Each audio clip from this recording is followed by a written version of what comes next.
Welcome back to another episode of Empowerment in Illness, the podcast where we bring awareness to autoimmune diseases and chronic conditions. I'm Gwen, your host. I spend a lot of time on social media searching for ways to bring hope through this podcast. We share stories of strength and resilience, and our guest today is no different. She is a lupus warrior and so much more. Danielle, welcome to the show. Thank you. Glad to be here. Can you tell us a little bit about your life before your diagnosis, what symptoms you had, and how they manifested? Absolutely. Before I was diagnosed, I had become a registered nurse, and I was training for a marathon, and I was going to college for my master's degree in nursing education. I had a loving husband, I had 3 children, I had everything I had worked for, and I had always had sensitivities to bell peppers ever since my 8th grade year in school. The only symptom I had until my life changed was my sensitivity to nightshades, which is a group of vegetables. Mm-hmm. Leading up to when my diagnosis came to light, about a month or 2 beforehand, I was increasingly tired. I was unable to complete my 3-mile runs. I just seen myself physically decline just a little bit. Not enough to really be worried, but enough to notice. And I was working as a nurse on the floor in an intermediate unit, and I went to lunch, and when I went to lunch, I had accidentally ate or bit into a cube of bell pepper from cross-contamination. And so when that happened, I went into anaphylaxis. And I also have mast cell activation syndrome, which is not necessarily autoimmune, but it works as an autoimmune. It's where my immune system attacks things, even if I'm not truly, scientifically allergic to them. So it's an overreactive immune system problem. And so that day when I went into anaphylaxis, of course, I was in a hospital already. So I got immediate care, and eventually I started having rebound anaphylaxis. I kept going to the point where I could not maintain my own airway. So I went from training for a marathon, having my dreams come true, to then immediate, that afternoon, my entire physical abilities, everything changed from that one food reaction. I ended up on a ventilator with a tracheostomy. I was really reliant upon people knowing what this disorder was and how to treat it. And it was rare at the time. It's still rare, but it was even more rare. When I went into anaphylaxis, I had to be shipped or transferred to a learning hospital where there was an immunologist. And that's where the immunologist diagnosed me. And it wasn't until a year after that day that I was diagnosed with lupus. And me being a registered nurse, I went through, the lupus diagnosis, the criteria. I went through and, did my research, did my best to learn everything I could so that I could advocate for myself. Mm-hmm. I told my doctors that I had lupus for an entire year before they agreed. Mm-hmm. It was really one day I was my normal 32-year-old self, best physical shape of my life, under a lot of stress, but living my dream. And to that afternoon, I was unable to walk to the bathroom or get up and stretch. I was completely physically unable to do life as I had known it. Yeah, that's a huge shock to the body, to your system, mentally. Absolutely. So in order to cope with the fact that I not only just got diagnosed with a chronic illness that is incurable, I also lived day to day not knowing what could cause me to end up back in the hospital. It could be textures, it could be smells, it could be taste. It could be anything around me in my environment. So I had to stay very sheltered in my own home. That was hard for me mentally because I'm definitely an extrovert and I definitely love people. And to know that going out and meeting new people and helping others was no longer in my abilities. That really took a toll on me mentally. In fact, I had to reach out and broaden my horizons and explore mental health treatments. I went through an intensive outpatient group therapy for 3 months straight, 5 days a week, 8 hours a day. I went to group therapy and I talked through all these things that my mind kept throwing at me because I was not myself anymore.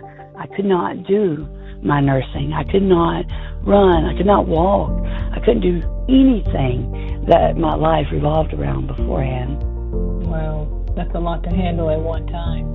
Absolutely. And not only for myself, but for everyone that loved me, everyone that was around me. They had to walk on eggshells. They didn't know if I called them. When I called them, if it was because I needed immediate life-saving help or if I was just calling to chat. So it kept everyone else in their toes as well. It changed my husband's lives. It changed our dreams. It changed everything. Yeah, I was going to ask you, how did it affect your relationship with your family and friends? Well, it affected every relationship I had at the time. My husband comes from a wonderful family. He was no step behind in offering support and being everything I needed when I needed it. He stood beside me, helped me figure out what I could and could not eat, helped me figure out what meds I needed to take when. He's just everything I needed when I needed it. He was such a blessing for me.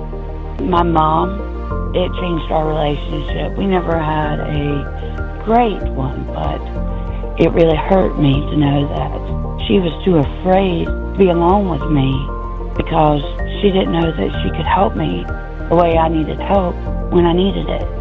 She was afraid she would fail me. And so that kind of hurt me until I grew and understood it better. My children, it changed my children's lives. My youngest child was too young to really understand. She was, I think, 5 at the time. And then my middle child, he is 3 years older, and he really became anxious when we were separated. And until this day, he still has nightmares about the things he witnessed because of my disorders. He's witnessed me not being able to breathe, me not being able to talk, me not being able to help myself. And so that was traumatic for him, and he carries that with him. And then my oldest son, he was 13 at the time, and he really had to step up. He had to learn how to cook. He had to learn how to, do these things that I typically would not have required of my children. He would have to step up and cook dinner for the kids because I was unable to stand or tolerate standing long enough to cook something. What did they find to help you manage it? Because if your immune system is just inflamed, how did they calm it down? So in order for me to, stabilize, is I took high-dose steroids, immune suppressants, for 9 months straight. It wrecked my bones, but it kept me breathing.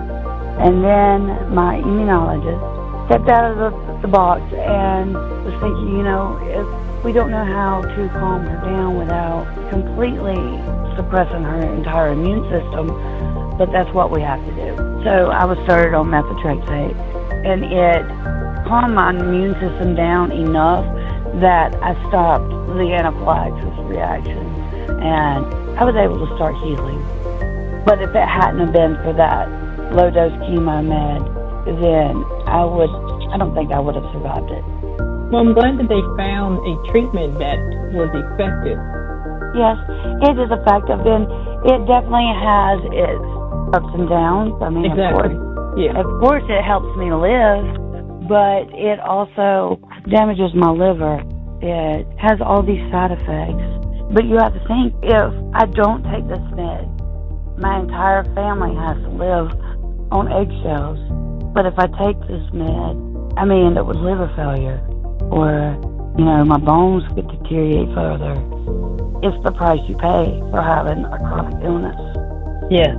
I have lupus, and I've had it for a long, long time. I call myself the bionic woman because I've been on steroids for so long to where most of my joints have been replaced. Oh, wow. I ended up with avascular necrosis in my knees. Yep, that's what I have. It's in my hip, my knee, ankle, and one of my shoulders. I'm so sorry to hear that. Yeah, but I keep going. Yeah. I don't know what else to do.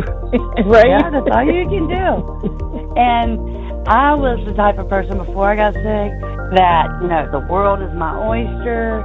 I can think, big picture, critically think, organize. Of course, I've always been ADHD. My brain works better. And not better, but...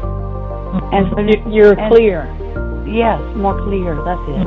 Mm-hmm. And so now I struggle to put a process together. Like some days, I have to ask my husband, hey, can you guide me in cooking dinner tonight?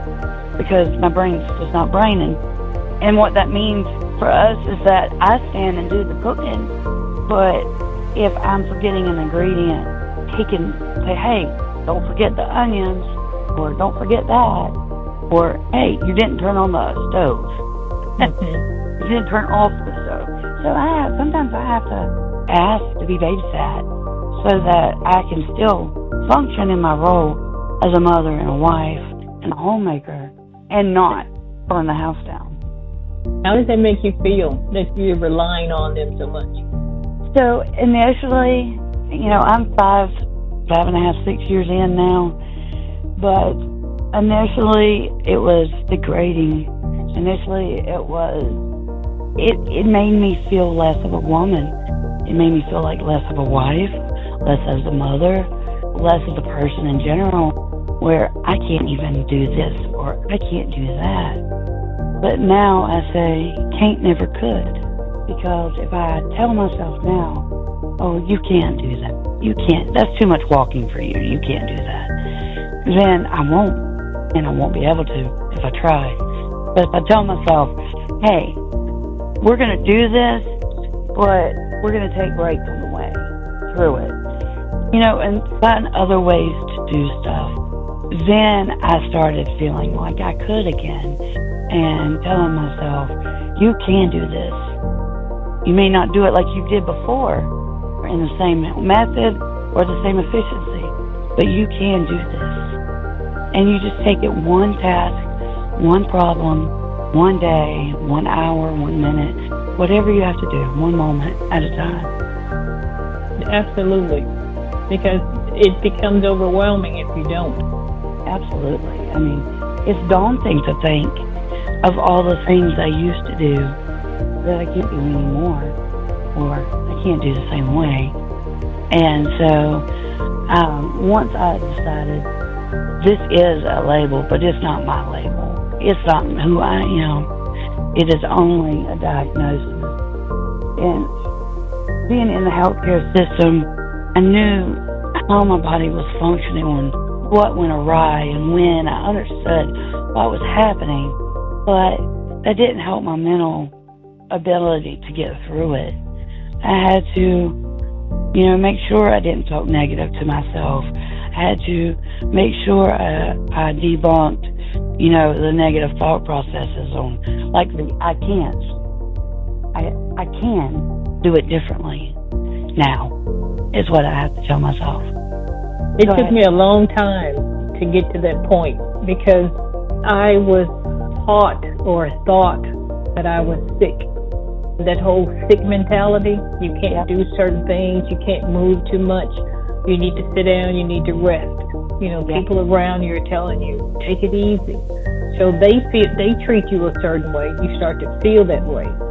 And it took me a long time to realize I'm not lupus. That's not who I am. It's a condition I have, but that's not me. Absolutely. I had to deal with losing my career that I had just begun. Mm-hmm. I had only been a nurse for 2.5 years at that point. And I had to use my education and my understanding in a different method in order to feel fulfilled in that manner and in that aspect. I used to feel like I wasn't a good partner for my husband or a good provider for my children because I couldn't clock in and out every day anymore. I lost my job, I lost my career. So now I found that I look at life differently. I did lose that job, but I'm still a nurse. I still have that education. And without that education, I wouldn't have known how to survive my disorder. Without that disorder, I would not have known to be the person I am today. The brightest side to all of this is that I got to watch my children grow up. Not only because I survive every day, but because I'm there with them every day now. And without this disorder, I would not have chosen to be a stay-at-home mom. I wanted that career. And so I've gotten to know my children 1,000,000 times over more than I ever knew them before. I know what their faces mean when they make a funny face. If they're in discomfort because of the way they're sitting.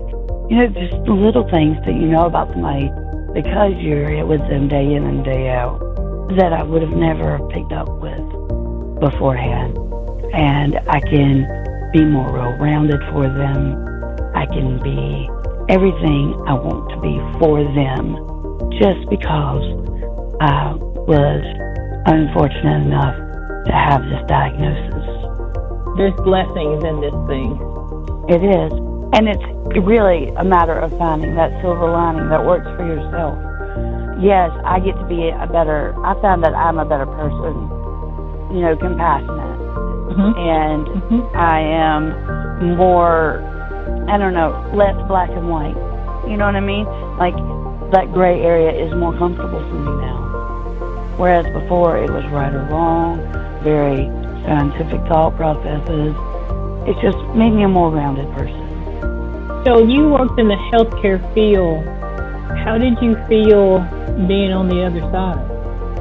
Yeah, I'm the patient, and because I live in a small town, small place, there's only one hospital. There's small hospitals, but there's only one big one, if you know what I mean. So I became my coworkers' patients. Oh, yeah. And that in itself was humbling. Mm-hmm. Because I've seen them as a coworker, but I had never seen them as a nurse, patient nurse. So I had to swallow my pride and let my coworkers become my caretakers. And thankfully, I was well liked, and it wasn't that awkward, I guess.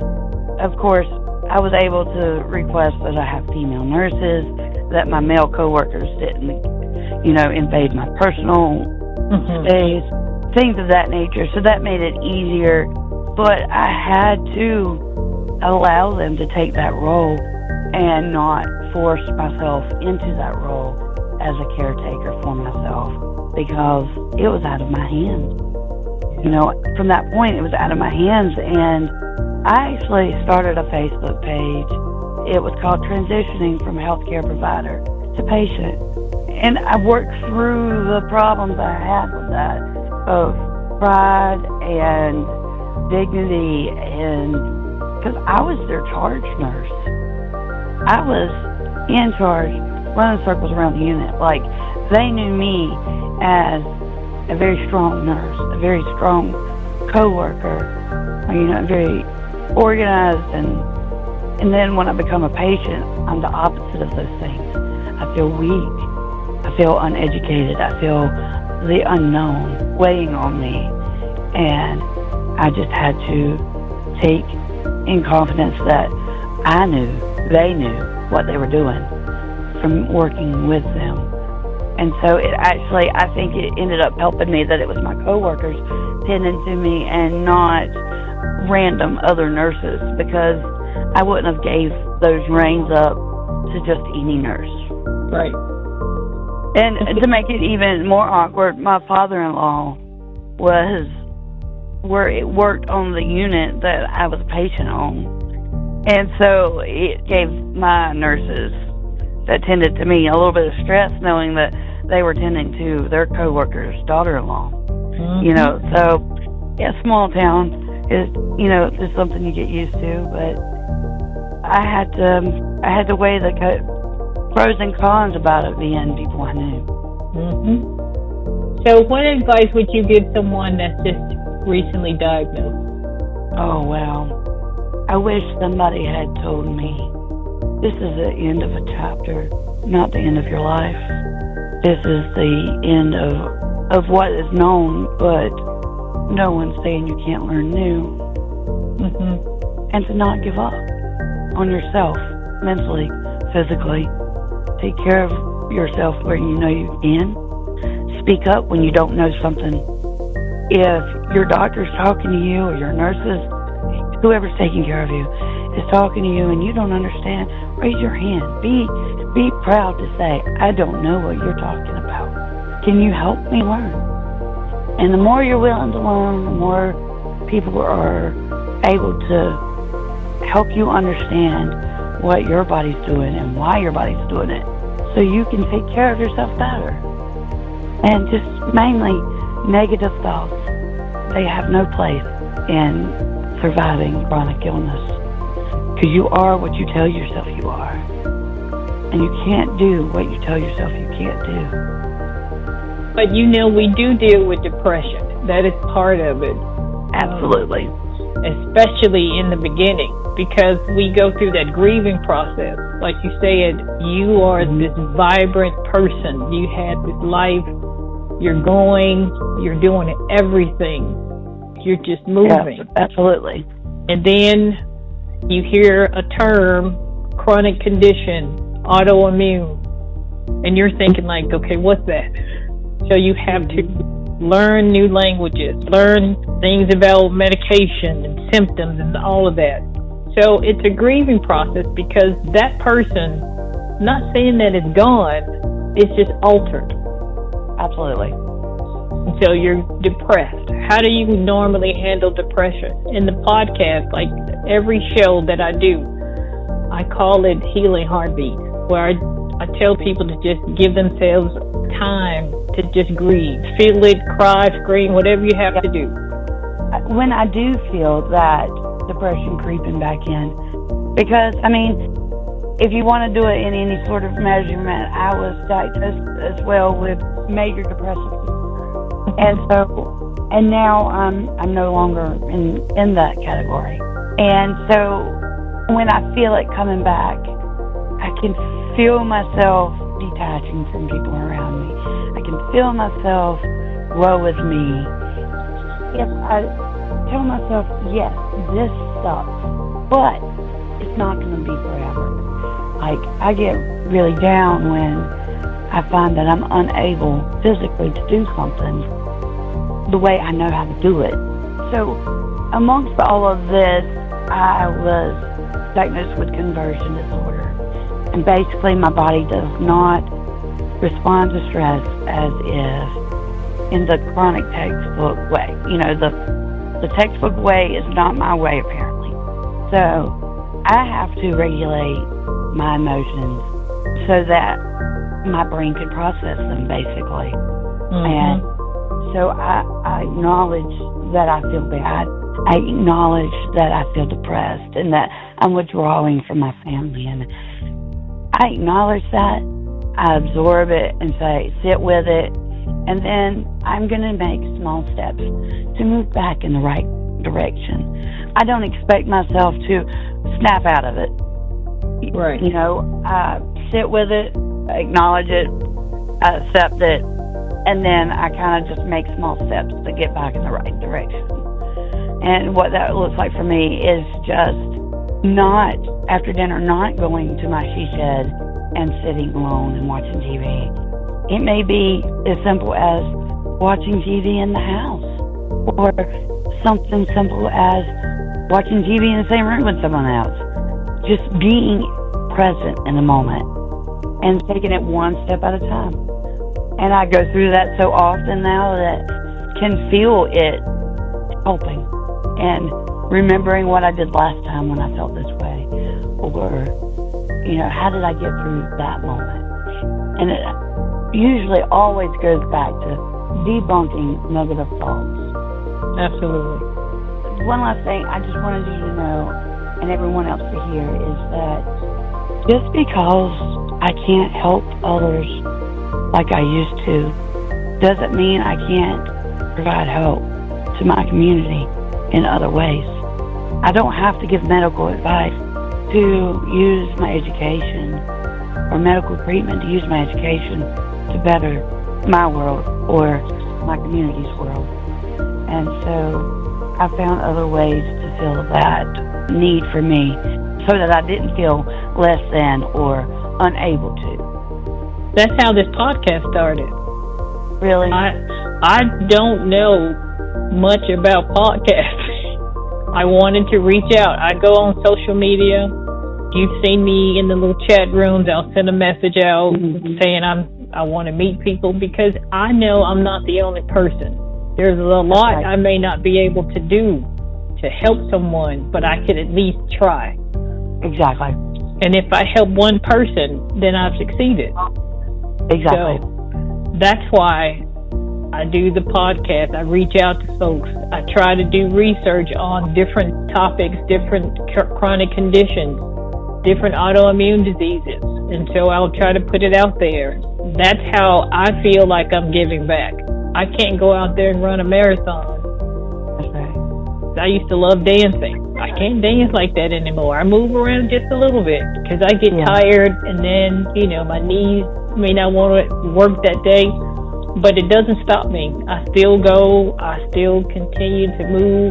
When it's a bad day or a bad moment, I'll lay down in a minute and I'll take a break.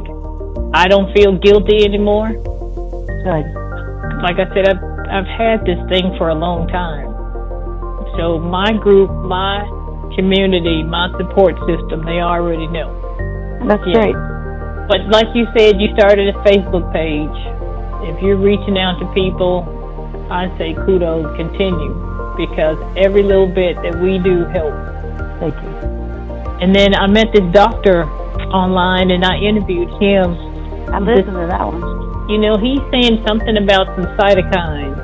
Yeah. And I'm like, what the heck is a cytokine? So I did some research on that. It has to do with our immune system.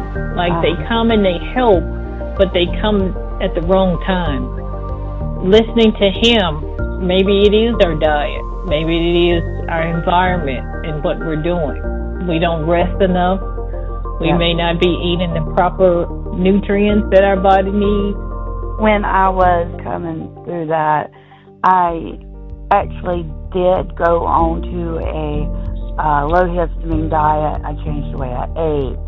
I was also able to understand the cytokine storms and all that. When I was at my sickness and I ended up with a tracheostomy, it was because what my immunologist and I come up with was that I was going through one of those cytokine storms, and I had to stop my entire immune system to get them to stop, you know, that storm. That's what I was telling him when I first was diagnosed. I went through that, and they pumped me with a lot of steroids to kind of calm it down. And that's when all my joints and stuff, I started getting avascular necrosis then. Yeah. But yes, this journey, I will continue to learn and find people that can help us in any way. And he did open my eyes a lot, because now I know about cytokines. I'm going to do a little bit more research and try to figure out the best way, because not all of us can have some type of cytokine therapy because it's too expensive, but we eat the right things at the right time and do the rest and exercise and work out. I think that'll help all of us. Yeah, you can definitely work with your body to get through it. Before we leave, I would like to close with a special portion of the show I call Healing Heartbeat. This is where we allow ourselves to wallow in sorrow. Give yourself 3 minutes to laugh, cry, scream, cuss, or just sit in silence. Whatever you need to do to feel it, do it. Let the depression in for only 3 minutes. Once you reach 3 minutes, compartmentalize it and get back to living. This is a rinse and repeat behavior. You cannot let depression take over, because when it does, it will not let go. When we hear about the passing of someone, they have the day they were born and the day they passed away. There is a dash in the middle. It's not a long line, but a short dash. That dash represents your life. Go live in spite of having a chronic illness. Don't let your condition stop you. Danielle, it was a pleasure hearing your story of resilience and strength. When we're dealing with a chronic illness, we typically don't look at things as being a blessing, but we do find blessings in our journey. That's right. Thank you so much for being a part of the empowerment and illness community. Thank you for having me. I want to thank our listeners for tuning in to another episode. We continue to lift each other as we navigate through these challenges with strength and hope. Until next time, take care, be well, and stay empowered. Remember, you have the strength, the heart, and the support to continue your journey. Be safe.